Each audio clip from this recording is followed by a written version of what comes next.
Good morning, students. In today's video, again we discuss about accounting equation. Finally, हम accounting equation को हम finish करेंगे, ख़त्म करेंगे, लेकिन एक न्यूमेरिकल सम के बेस के ऊपर। प्रीवियस वीडियो में भी आपको यही चीज़ मिली थी, अकाउंटिंग इक्वेशन हमने एक न्यूमेरिकल सम से क्लियर कराया और आज के वीडियो में हम इसको इसी से क्लियर करेंगे। बट लाइव क्लासेस में भी हमारा अकाउंटिंग इक्वेशन का टॉपिक चल रहा है, तो लाइव क्लास में न्यूमेरिकल सम अलग चल रहा है और वीडियोज़ में अलग चल रहा है, तो दोनों चीज़ को आप देखिए, यूट्यूब वीडियोज़ की आप देखिए। कोई प्रॉब्लम अगर आपके पास में आती है, कोई क्यूरीज आपको होती है, तो आप हमसे डिस्कस कर सकते हैं। ओके, तो पेज नंबर 83 एनसीईआरटी बुक में से page number 83 question number 9। Okay, sum number 9, 83 page number. Transaction of Messrs Vipin traders are given below, shows the effect on assets, liabilities and capital with the help of accounting equation। आपको assets, liabilities और capital पे effect बताने हैं, लेकिन किसके base पे? Modern approach के base पे, अकाउंटिंग इक्वेशन के बेस पे। ओके, सबसे पहले वही हमारा जो फॉर्मूला है, assets equals to capital plus liabilities. ये फॉर्मूले हम इसलिए इंपॉर्टेंट मानते हैं, रिपीट करो बार बार ताकि आपको याद हो जाए। A equals to C plus L। ठीक है, अब जब हम प्रैक्टिकल करने जा रहे हैं क्वेश्चन नंबर 9, वही फॉर्मेट, सीरियल नंबर,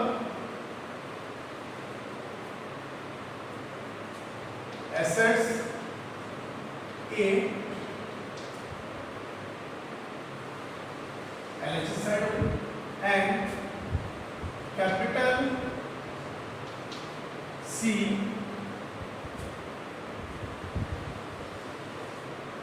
और लाइबिलिटीज L। ओके, ये हमने फॉर्मेट अपनी तरफ से ड्रॉ किया। अब हम करने जा रहे हैं इसको practically. First transaction as usual, business started with cash. Double sided effect है, बार बार आप बताने की जरूरत नहीं होनी चाहिए। सर कैश भी इफेक्टेबल है, कैपिटल भी है। कैश एलएचएस साइड में आएगा और कैपिटल आरएचएस साइड में।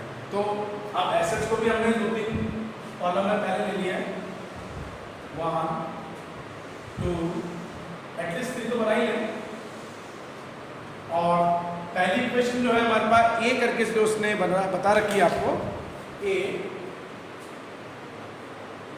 नंबर 9 में, that is cash। Business started with cash, rupees 1,25,000। Okay, हमने शो कर लिया 1,25,000। Capital as well as 1,25,000। ठीक है, सेकंड पॉइंट, एक लाइन का गैप लेके बी,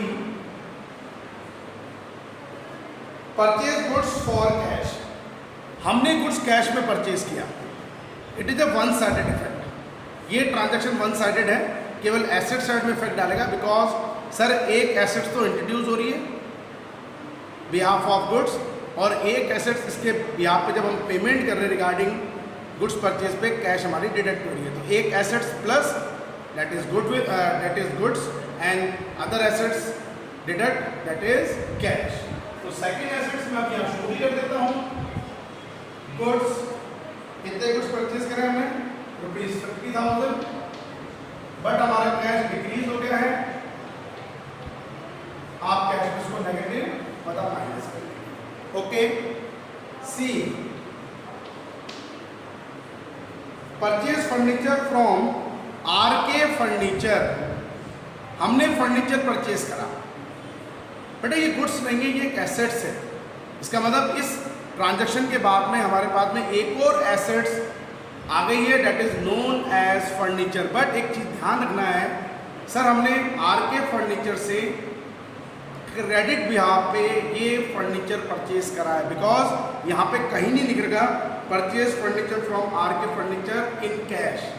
ठीक है, अगर ये कैश में परचेज हो रहा होता तो मैं इसको सिंगल साइडेड इफेक्ट मानता, बट नहीं है तो it is A double sided, क्योंकि आर के फर्नीचर हमारे लिए एक लाइबिलिटीज भी बन गई है, तो आउटसाइड लाइबिलिटीज में मैं इसको शो भी करूँगा एज ए क्रेडिटर्स, लेकिन मेरी एसेट्स भी तो इंट्रोड्यूस हो रही है। तो इस इक्वेशन के बाद में एक और एसेट्स आ गई है, that is furniture. How many amount, अगर फर्नीचर का अमाउंट हम देख रहे हैं तो ये अमाउंट हो रहा है फर्नीचर का ₹10,000। ओके, एज वेल एज हमारी लायबिलिटीज भी क्रिएट हो रही है, that is R K furniture. How many amount, that is ₹10,000। Okay, see third transaction complete. आ जाइए नेक्स्ट ट्रांजेक्शन पे डी। ये बोल रहा है इसमें sold goods to Parul trader costing 7,000, vide bill number 5674 ₹9,000। बार बार बेटे तो ये ट्रांजेक्शन रिपीट होता है। हमने कॉस्टिंग कितनी थी, सेल कितने में करा, प्रॉफिट कितना है, तो इसमें भी हमारे 3 अमाउंट इफेक्ट हो रहे हैं। Number 1 cost price, number 2 selling price, number 3 profit margin. अब इस तीनों अमाउंट को हम अकॉर्डिंग टू मॉडर्न अप्रोच जब अकाउंटिंग इक्वेशन में रिकॉर्ड करेंगे तो कैसे रिकॉर्ड करेंगे, बिल्कुल पॉइंट टू पॉइंट चलिए। हमने इस गुड्स सोल्ड करा पारुल ट्रेडर्स को कॉस्टिंग 7,000। सबसे पहले मेरा गुड्स डिडक्ट होना चाहिए कॉस्ट प्राइस का, दैट इज ₹7,000। ओके, नंबर 2, अब वही कंडीशन पारुल ट्रेडर के साथ में कहीं पे भी आपको कैश नहीं मिला है तो it is a credit transaction. तो जैसे अभी आर के फर्नीचर हमारे लिए एक लायबिलिटीज थी, दैट मीन्स क्रेडिटर्स हो गया, तो हमारे पास जो पारुल ट्रेडर्स हैं उनको हम क्रेडिट पे आप जब गुड्स सोल्ड करेंगे तो वो हमारे डेटर्स हो गए हैं। क्या हो गए हैं, डेटर्स हैं। तो भाई एक और एसेट्स हो गई है, that is known as debtors, that is Parul traders. इतना कहें तो ठीक है, तो आप इसको ये भी कर सकते हैं Parul traders. Okay, how many amount, जितनी उसकी सेलिंग प्राइस है ₹9,000। क्यों पारुल ट्रेडर्स हमको कितना रुपए लेना, हमारे कितने अमाउंट के डेटर्स बन रहे हैं 9,000 से। नेक्स्ट, इसके बाद में प्रॉफिट मार्जिन भी तो है, और मैंने बेटा बार बार आपको एक चीज कही है, जितने भी नॉमिनल नेचर अकाउंट होते हैं, expenses, losses, income, gain, profit, ये वर्किंग कैपिटल को भी इफेक्ट करेंगे, तो आपको कैपिटल में भी इसको एडजस्ट करना है। जितना प्रॉफिट मार्जिन है दैट इज ₹2,000, जो प्रॉफिट था वो हम इसमें ऐड कर दिया। बहुत अच्छा ट्रांजेक्शन माना जाता है ये, थोड़ा ध्यान देके चलेंगे हम इसके ऊपर, ठीक है। ये हो गया हमारे पास में transaction number 4 D. E, next point, paid cartage part of expenses. हमने कार्टेज पेड करा, it is also double sided effect. Cartage part of expenses है, वर्किंग कैपिटल पे इफेक्ट करेगा नेगेटिव, और हमने जब कैश में पेमेंट करा हमारा कैश भी नेगेटिव। तो मैंने पहले भी बड़ा आप लोगों को चीज़ बता रखी है कि ऐसा कोई भी ट्रांजैक्शन जो अकाउंटिंग उसमें डबल साइडेड इफेक्ट करता है तो सिमिलर इफेक्ट करेगा, पॉजिटिव पॉजिटिव, नेगेटिव नेगेटिव। तो पेड कार्टेज कैश में आपने पे करा है, लेस कर दीजिए ₹100 as well as it is a part of working capital, capital को इंक्रीज करेगा माइनस, ठीक है। तो कैश में भी माइनस हो गया और कैपिटल में भी हमने माइनस कर दिया। नेक्स्ट एफ, ये बोल रहा है cash paid to R K furniture in full settlement 9,700। R K furniture हमारा एक क्रेडिटर्स था ₹10,000 से, हमने इसको फुल सेटलमेंट में कितना अमाउंट पे करा है 9,700, दैट मीन्स ₹300 फुल सेटलमेंट की कंडीशन में हमें डिस्काउंट रिसीव्ड है। तो इस ट्रांजैक्शन में भी 3 अकाउंट इफेक्ट हो रहे हैं, 3 अमाउंट इफेक्ट हो रहे हैं, 10,000, 9,700 और डिस्काउंट रिसीव्ड ₹300। अब हम इसको शो करें। सबसे पहले आर के लिमिटेड, आर के जो फर्नीचर हमारे पास में वो पूरे फुल सेटलमेंट में अपने एक्चुअल अमाउंट से डिडक्ट हो जाएगा। अब हमें फ्यूचर में कुछ नहीं देना है, तो 10,000 हमने लेस। ओके, नंबर 2, अमाउंट हमने पेड करा 9,700, कैश में नेगेटिव है, 9,700 कैश में डिडक्ट कर दीजिए, बट हमें डिस्काउंट रिसीव्ड है, it is a part of working capital, आपको गेन हो रहा है तो तो हम इसको 300 को कैपिटल में ऐड भी कर देंगे। ओके, तो 3 अमाउंट हमारे इफेक्ट हो गए। 10,000 से आर के फंडिंग से पूरा डिडक्ट कि फ्यूचर में इसकी कोई भी डेप्ट हमारे ऊपर नहीं रहेगी। 10,000 डिडक्ट, 7,500 9,700 हमने उसको पेमेंट करा।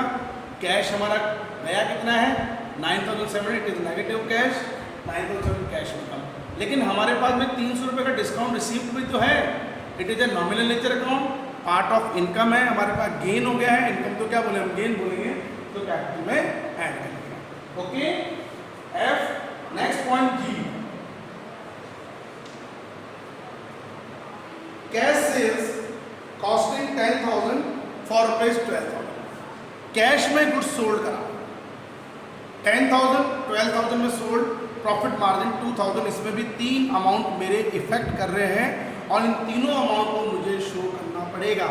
सबसे पहले कैश सेल्स कितने गुड्स कॉस्टिंग पे है 10,000, तो मैं गुड्स में जो डिडक्ट करूंगा दैट इज रुपीज 10,000।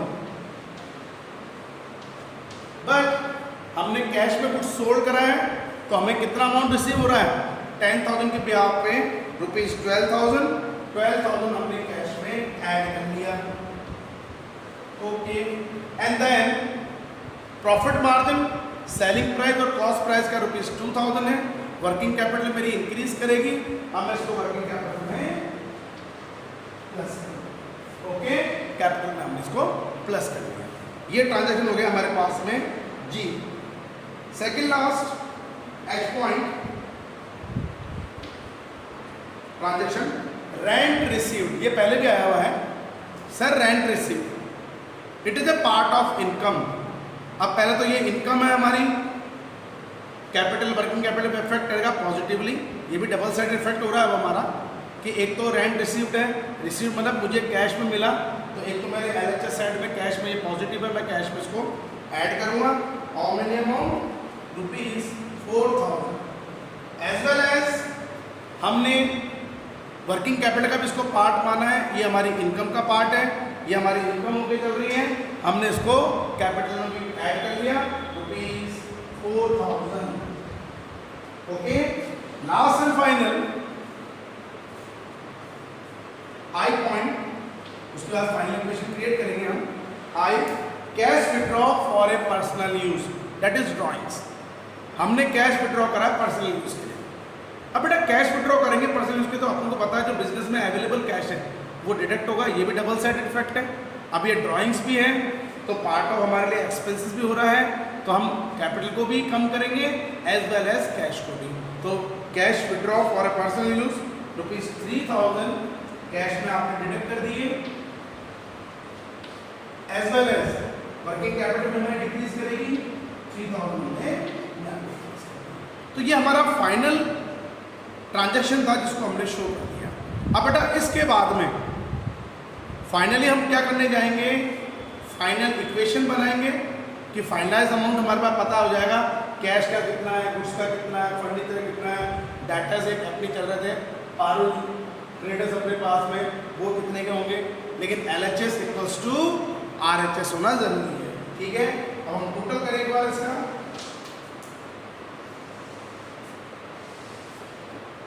तो कितना होगा, जैसे normally Parul traders 9,000, okay, furniture no adjustment 10,000, okay, but goods 50 में से हमने 17 को लेस कर दिया, 50 का गुड्स था, 17 आपने लेस कर लिया, दैट इज रुपीज 33,000। बट बेटा कैश में ज़्यादा ट्रांजेक्शन थोड़ा ध्यान देने पड़ेंगे हमें, 1,25,000 50 अगर मैं लेस कर रहा हूँ, ये मेरा आ रहा है 75 प्लस 12, 75 प्लस 12 हो गया अपने पास में 87 प्लस 4 91,000 मेरा पॉजिटिव कैश भी है। और अब मैं लेस करूँ 9,700, 9,800, 9,800 और 3 12,800 अगर मैं माइनस कर देता हूँ तो मेरा फाइनली कैश बैलेंस आ गया 10 - 8 2, 10 - 2 8 और 8 - 1 7, that is 78,200। ठीक है, 78,200। अब मैं इसका टोटल कर लेता हूँ। 78,200, 33,000, 10 + 9 19,000 में ये और ले लेता हूँ। 00, 2, 8 to 11, 11 9 20, 20 0 2, and 12 30. That is 1,30,200। Final equation के बाद में मेरी जो फाइनल इक्वेशन क्रिएट हो रही है वो 1,30,200 में क्रिएट हो गई है। अब जब LHS साइड मेरी 1,30,200 है तो नॉर्मल बात है LHS = RHS। अकाउंटिंग इक्वेशन में मेरी RHS भी कितनी आनी चाहिए, capital plus liabilities, that is 1,30,200। चलो इसका भी कैलकुलेशन कर लेते हैं। ये तो 0 हो गया। अब ये 1,25,000 + 2 1,27,000, 1,27,000 + 2 1,29,000, 1,29,000 + 4 1,29,133,000। अब 1,33,000 में से 1,33,000 हमने ये अमाउंट कर लिया है। अब इसमें अपन एडजस्टमेंट देखते हैं कितने कितने है। ये 100 माइनस का है, 3,000 है। एक बार टोटल कर लेते हैं एक बार कितना को टोटल आएगा। ठीक है, पॉजिटिव फिगर कितने हो गए, 1,25,000 + 2 1,27,000, 1,27,000 + 2 1,27,000, 1,29,000, 1,29,000 और 4 1,33,000। ओके, नेगेटिव फिगर 1,33,300 हो गया। ये 300 में हमने गिवन है। अब नेगेटिव 3 और 1 3,100 00 2 0 3 1,30,200। अब इसका भी हम लोग करेंगे तो 1,30,200। कंफर्मेशन हो गया sir. LHS = RHS। LHS side पे मेरी 1,30,200 को रिप्रेजेंट कर रही है और RHS को भी 1,30,200। तो ये आज हमने फाइनल करा है टॉपिक, क्योंकि कल लाइव क्लास में जो आपको मिलेगा बेटा, आज के बाद में जो हम लाइव क्लास करेंगे उसमें भी एक सम तो मैं अभी भी अकाउंटिंग क्वेश्चन करूँगा, बट उसके बाद में जो आपको यूट्यूब वीडियोस मिलेंगे आज के बाद में वो ट्रेडिशनल अप्रोच के मिलेंगे जो हमारे लिए मेन होकर चलेगा। ठीक है, तो एक नॉर्मल बेस पे चलिए। मॉडर्न अप्रोच के अकॉर्डिंग आपने अकाउंटिंग इक्वेशन बनाई है और कोई भी बिजनेस ट्रांजेक्शन में जब आप शो करोगे तो LHS और RHS में बीच में खड़ा हूँ, आपको दिख रहा होगा, ये एसेट साइड हो गई, ये कैपिटल प्लस लायबिलिटी हो गई। तो अगर ऐसा कोई भी बिजनेस ट्रांजेक्शन जो दोनों साइड में इफेक्ट करेगा तो positive positive, negative negative, similar. लेकिन अगर वन साइड इफेक्ट करेगा, LHS में कर रहा है तो पॉजिटिव नेगेटिव नेगेटिव पॉजिटिव। अगर RHS में करेगा तो वही पॉजिटिव नेगेटिव नेगेटिव पॉजिटिव। तो सिमिलर इफेक्ट डबल साइडेड के लिए है और अपोजिट इफेक्ट वन साइडेड के लिए चलेगा। ठीक है, तो आज की क्लास में हम यही करेंगे। ये ध्यान से आपको बेटा वीडियोस वगैरह देखने हैं, लाइव क्लास लेनी है ताकि अकाउंटिंग इक्वेशन को हम क्लियर कर सकें। हालांकि अकाउंटिंग इक्वेशन हमारे प्रोफेशनल अकाउंटिंग का पार्ट नहीं होता है, लेकिन प्लस माइनस के बिहाफ पे आपको अकाउंटिंग इक्वेशन क्रिएट करनी 10th तक, क्योंकि आपने यही पढ़ा था, उसी को हम बेस लेके चल रहे हैं। ठीक है, okay, thank you, have a nice day and be safe at your home and do your study in regular basis. जो मैं हमेशा आपको बोलता रहता हूँ, बट अपनी स्टडी को बिल्कुल ध्यान से आपको रेगुलरली बेसिस पे मेंटेन रखनी है। आपको रेगुलरली स्टडीज़ करनी पड़ेगी। जब भी स्कूल ओपन होंगे हमारे पास में तो नोट्स वगैरह मैं आपको सेंड करता रहता हूँ, वो आप नोट डाउन करते रहिए ताकि हम जब प्रैक्टिकल करेंगे तो नोट्स की हमें कोई रिक्वायरमेंट नहीं है, कोर्स थोड़ा जल्दी चलेगा। Thank you.